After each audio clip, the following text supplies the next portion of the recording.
So you are a recovering perfectionist. I am. Why do you say recovering? What have you been working on or changing? Or is it just the realization that you struggle with this? I've been struggling with perfectionism a long time, and I think it's really one of the reasons why I got out of acting. I let it take over me, and it became more about doing it right and getting the lines down, and everything started becoming about me.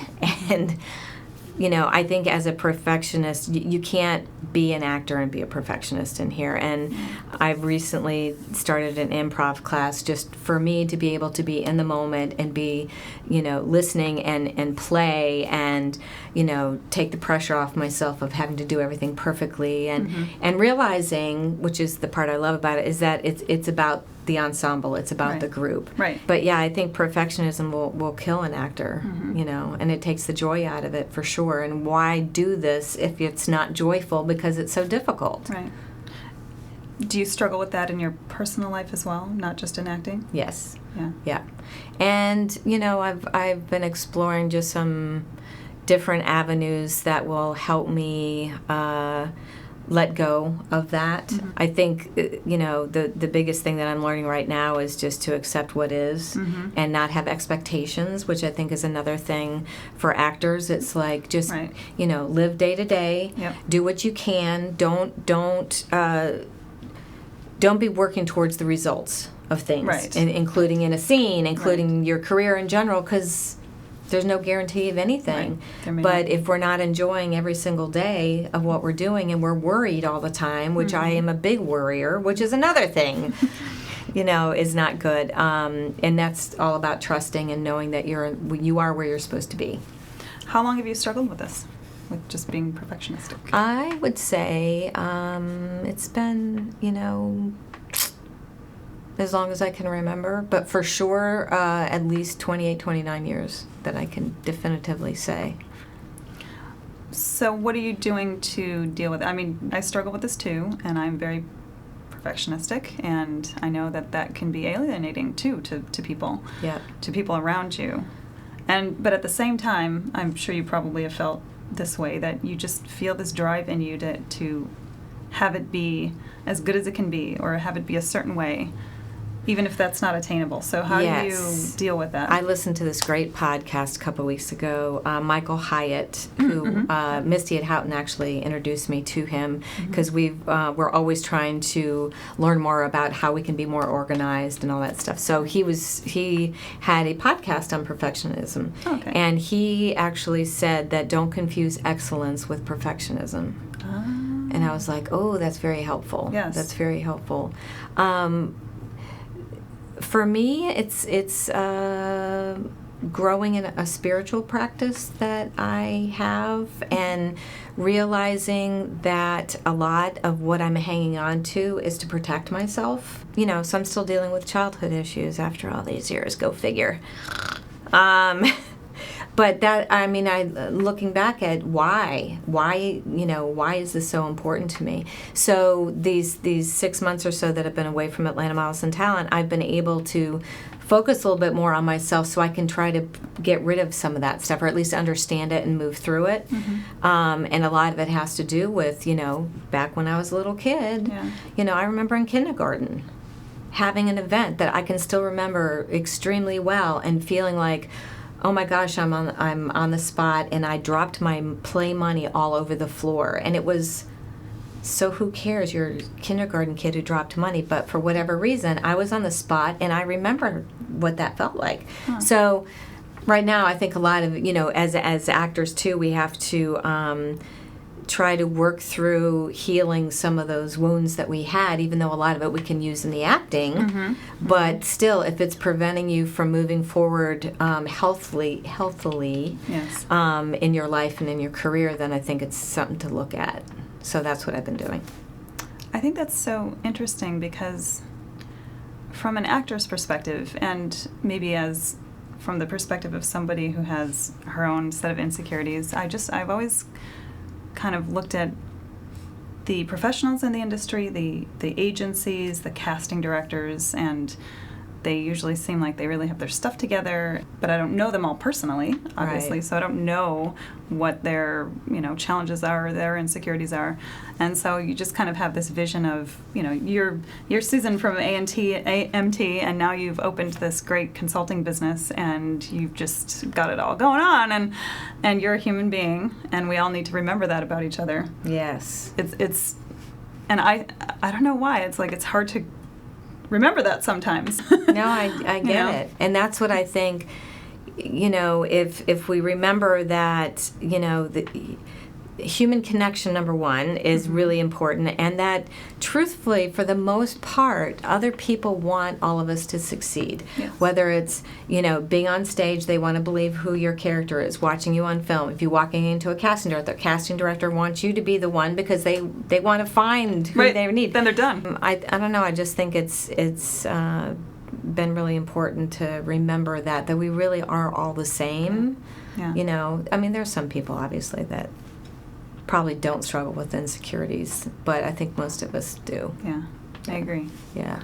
What do you think about staying vulnerable in your life in general? I mean, I know how it plays into acting, but what about vulnerability? It's another thing for me. It makes me kind of teary talking about it right now. I just sounded like Kristen Wiig in The Target Lady. Yeah, I have found that. Wow. Is this like the Actors Studio and Barbara Walters? No, truthfully, so much of what I do has been about protecting myself. Yeah. Yeah. I think that's true of a lot of us and a lot of our lives. Whatever, I don't know your background and your history, and we can edit this out. It's all right, or not, if it works, whatever. No, but what I was going to say is we are hurt by things. I hope I don't start crying too, but this is Crying Call Time Atlanta episode. Yeah, but we get hurt by people we love and maybe by our family at different points in our lives, and we just build up this shell. And I think, what you kind of alluded to it, that you almost wear your perfectionism as a coat of armor. And I can see where that would be useful to you in your everyday life, so that you don't wear your heart on your sleeve, which you don't want to do in your everyday life either. You don't want to go from one extreme to the other, but it's hard to break that down and not feel scared that somebody's going to take advantage of it. Yeah.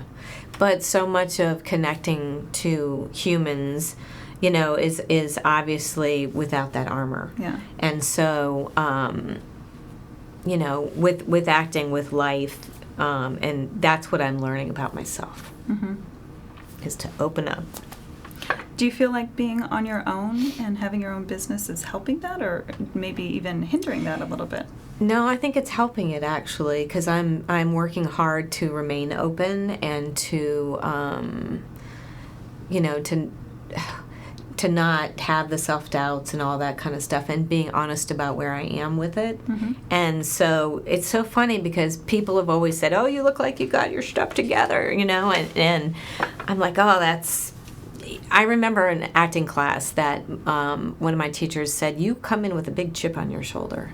And I was like, really? I am like this scared puppy inside. I have no idea. But that's my armor, that's my protection. And so I think, again, I'm working so hard to remain authentic and open that fighting against it. So, Yeah. yeah. What you've just stated, it sounds a lot like Meisner. Of course, I relate everything to Meisner. I've studied Meisner, so I'm a Meisner girl. So everything sounds like Meisner to me. But it does, you when you said you went into class with this chip on your shoulder, and when I started Meisner, same thing. Like, I think we have a lot in common in terms of vulnerability and perfectionism, and it was a lot of work to take those walls down. And then they go right back up. You know, when you go out into your regular working life, your daily life, those walls go right back up. So I don't know how it's been for you, but it seems like it would be a challenge to keep tearing those walls down. Yeah, it's constant. It's a constant, being conscious of where I am and how I'm feeling, and just letting that go, even if I have to do some self-talk, whatever it takes. Wow. Yeah. Let's do a little happier question. If you were queen for the day, if you were in charge of the Atlanta entertainment industry. Yes. And I feel a little bit goofy asking you this because it's one of those interview questions, but I think it can reveal some things. So if you were in charge of the industry here, what would you change about it? What would you do?